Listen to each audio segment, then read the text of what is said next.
As we've been reporting, President Trump will be imposing 25% tariffs on all imported vehicles and auto parts starting on April 3rd. The president says his goal is to strengthen the country's auto manufacturing industry rather than have it rely on foreign imports. However, these tariffs are expected to increase the average prices of new cars and parts for consumers. And if new auto parts become pricier, so will vehicle repairs. Sam Darwich joins us now. He's the owner of Northwestern Auto Repair in Farmington Hills, Michigan. Sam, thanks for being here. Thank you for having me. How much of the auto parts you use for car repairs come from outside the U.S.? That's a good question. A lot. I want to say at least 90% of them. It's kind of unfortunate that, where we're at in a country that, we used to build everything, send everything out. Now we're importing everything. So I know the short term we're going to probably suffer, but we'll see how the long term turns out, how the future holds. When you say 90%, where are those car parts coming from? A lot from China, Mexico. I have a part right in front of me. It's made in Japan. It's a General Motors part, but it's from Japan. Yeah. How will these tariffs affect your day-to-day operations? I mean, is charging more the only solution?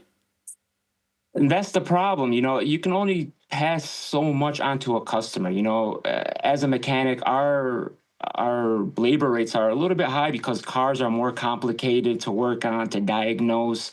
So we try to help a customer by getting parts at a discount. Now with these 25% going up, it's not much we can help. And we're scared that customers will put off their repairs, hopefully not too long, but we just don't know what's going to happen.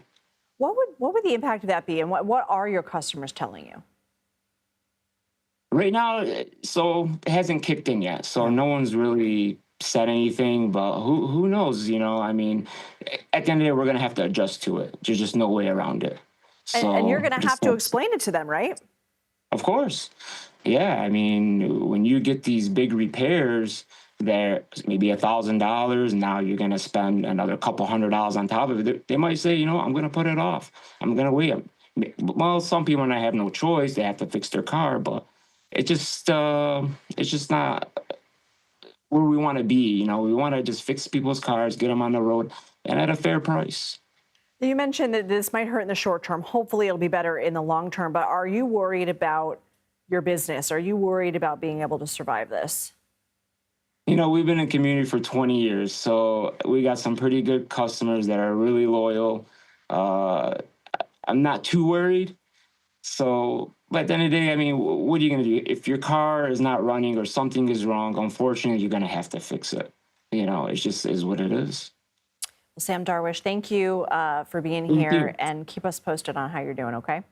I appreciate it. Thank you.